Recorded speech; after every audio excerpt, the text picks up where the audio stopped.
Hey everyone, welcome to the Apptrepreneur channel.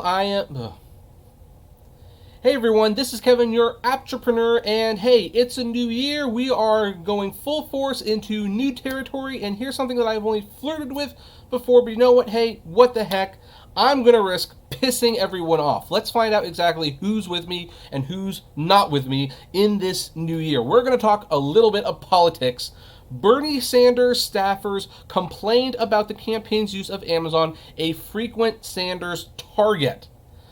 Now, here's the thing. I'm going to be honest. I'm going to now tell you my thoughts about Bernie Sanders. So, hopefully, you guys can get past that, but you have to know where I stand on the man before I talk about the situation. I actually kind of like Bernie Sanders. I would never vote for him as president. Bernie Sanders to me is a good man who has his heart in the right place, whose ideas are too extreme for me to personally be comfortable with voting for president. Can I get rid of that thing? Yes, I can. There, so we can see his full face. I'm also concerned about his health and his age. I have actually, because I am an independent voter, they actually asked me whether or not I wanted to vote for the Republican primaries or the Democratic primaries. I selected the Democrat primaries because Trump's going to run again, so it's just a fact. And when it comes to voting for the primaries and the presidential, I will be personally voting for Tulsi Gabbard. I have a lot of reasons for that. I will not tell you what they are here because it's not really relevant, to be perfectly honest. But Bernie Sanders is someone who, again, I like him as a person. He's too extreme for me to actually vote for president. However, he's been bothering me a lot more these days because he's also shown to be a man whose principles are easily compromised. I did a story several months ago on all the Democratic presidential candidates, most of which use Uber and Lyft, who criticize Uber and Lyft and the poor pay and working conditions of the drivers. Well, Bernie Sanders' campaign, if I recall correctly, it was either him or Elizabeth Warren, but Bernie Sanders was pretty high up there on how much he used Uber, and he complains about Uber all the time. And I felt that was extremely hypocritical. I also, when he had the election, not the election, but the primary in the last election stolen from him, the fact that he actually endorsed Hillary instead of calling out the sham of what had happened made me lose a lot of respect for him. So I don't think he would be a good leader. I think he has no spine. But it's all the more disappointing because it was disappointing when I found out that he actually used Uber quite frequently, despite criticizing them. And now staffers are complaining that the campaign is using Amazon, even though Amazon is probably his number one target. In fact, all the Democrats hate Amazon and Uber, like the two things that they can universally agree on. But let's look at the story. Senator Bernie Sanders frequently attacks Amazon on the campaign trail, vowing to break up the online retail giant if elected, denouncing its treatment of workers and decrying its abilities to pay no federal taxes on billions in profits. That's why impassioned dissent erupted when the Sanders campaign earlier this year over its purchase of large amounts of supplies through Amazon, according to 5 people with knowledge of the situation. Carly Stevenson, then a senior Sanders campaign aide in New Hampshire, I'm stuttering right now, raised concerns directly with national campaign officials and suggested using a different company, 3 other people said. Yeah, because that's the thing about Amazon. You don't need to use them. Yeah, they're convenient. I totally get that they are convenient. It is one of the easiest things to do to buy something on Amazon. Heck, if you want to return it, no hassle. They have everything.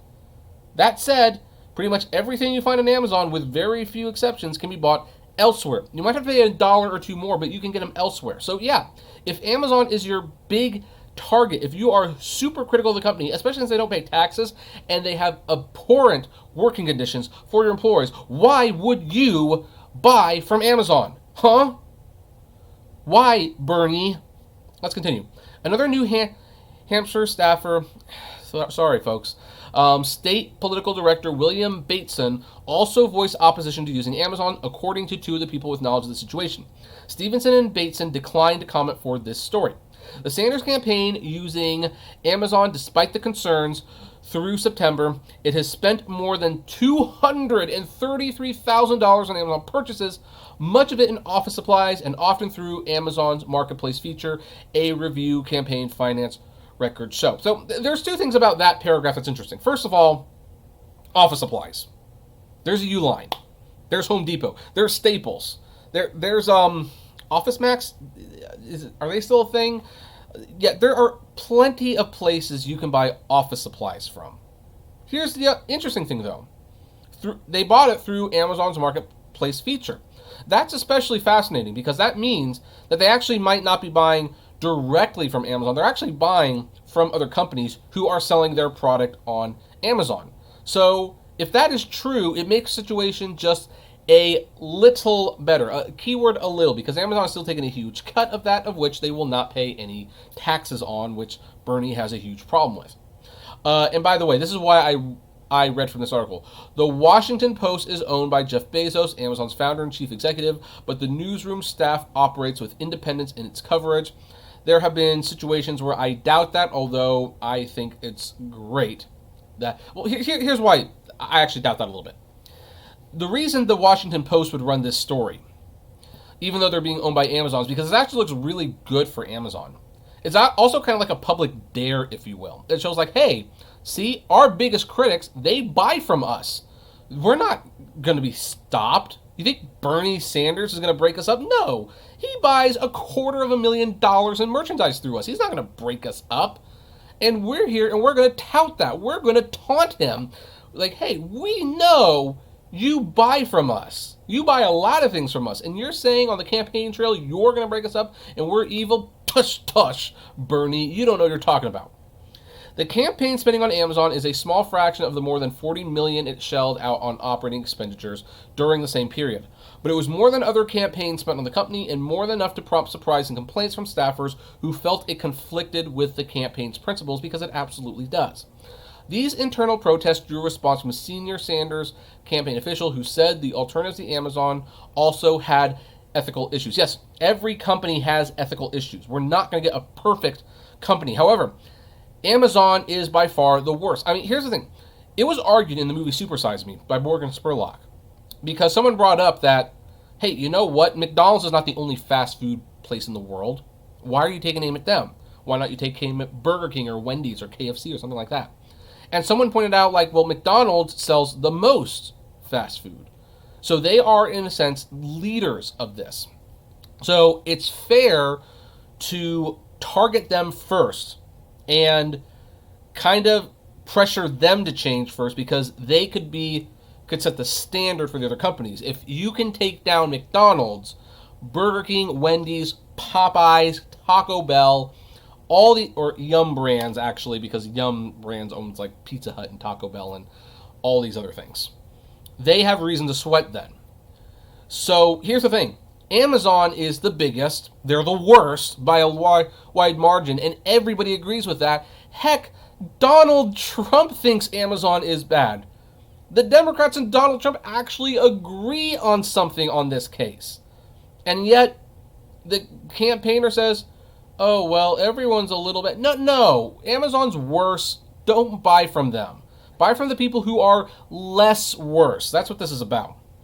Like, I hear you on Amazon, but who is the paragon of virtue in office supplies, wrote senior Sanders advisor Jeff Weaver in an email over the summer, according to a person who saw the email described to the Washington Post. I hear Uline is terrible. Can't believe Staples is a great company, but happy to shown I'm wrong. Okay, that's a campaign official should not have an email that poorly spelled. I've dealt with Uline. I have, and Uline is, here's the thing. Uline and Amazon both have great customer service, but Uline does not have the poor working conditions, and they will give you deals if you buy a whole bunch of it. Uline is not necessarily friendly for the everyday consumer, but if you're like a warehouse who wants to buy like a pallet of paper, Uline is usually cheaper than Amazon, and it's more efficient, and this company is not a scumbag. And yeah, there's Staples out there too, and Staples has decent customer service as well. They might not be as easy as Amazon. If you want to buy like a whole bunch of things, it might take a couple days to get there, but it'll get there, and it'll pay about the same. So, Uline, a packing supplies company, was founded by Dick and Liz Uline, who are top Republican donors. Oh, that might be the reason why. The private equity firm Sycamore Partners bought Staples in 2017. Weaver did not respond to multiple requests for comment. The people with knowledge of the internal situation spoke on the condition of anonymity out of fear of retribution.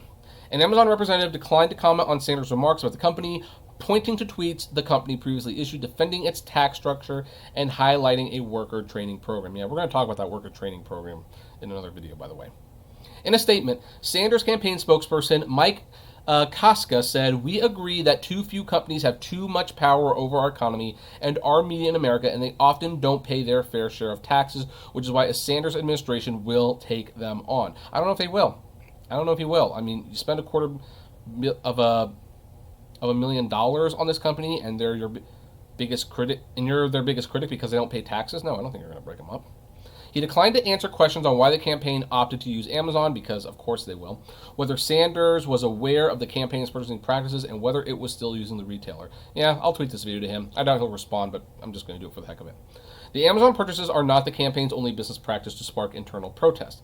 In April, the campaign used Airbnb, which they've also been critical of, to arrange housing for state staff who traveled to Washington for a team meeting, triggering blowback from New Hampshire campaign staffers reluctant to use the company, according to 3 people's knowledge of the situation.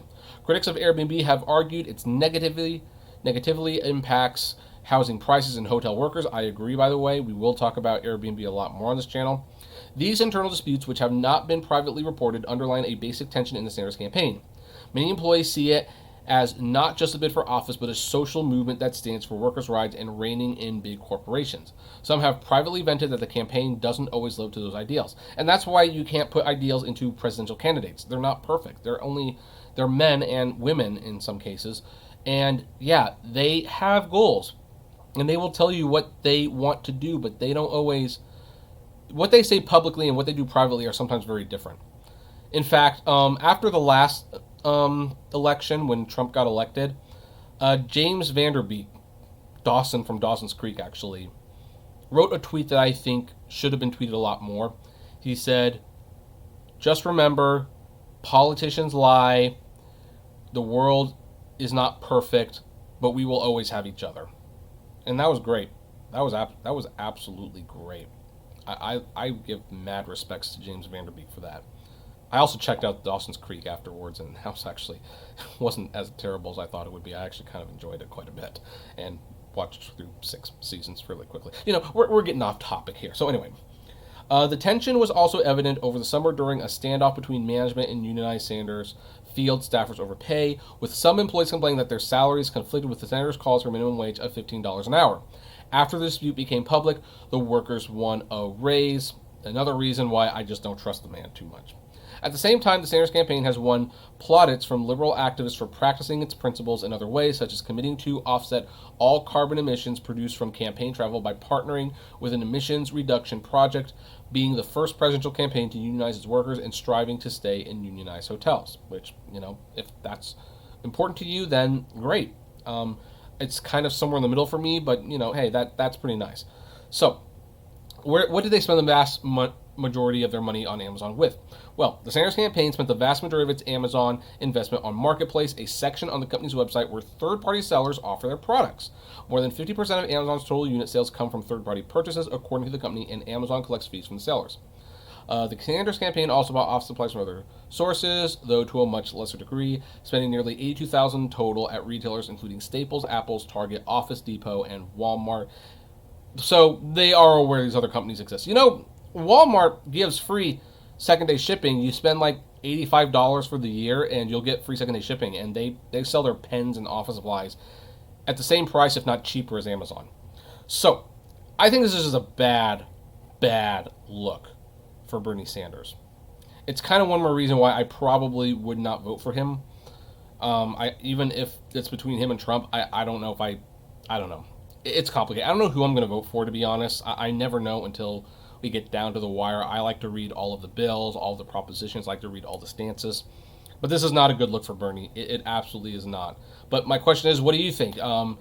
And not to get too personal with the politics, but are you a Bernie supporter? If so, what do you think of this? Are you not a Bernie supporter? If so, what do you think of this? I would just love to know. So, you know the drill. Comment below, like, favorite, share, subscribe. And as always, flame responsibly. And hey, tell you what, for having to put up with all of this, how about we make this video the first video with the secret code of the day. So there is a link and a code in the description that will get you a free movie, whoever the first one is to get it. So take care, and I will catch you next time.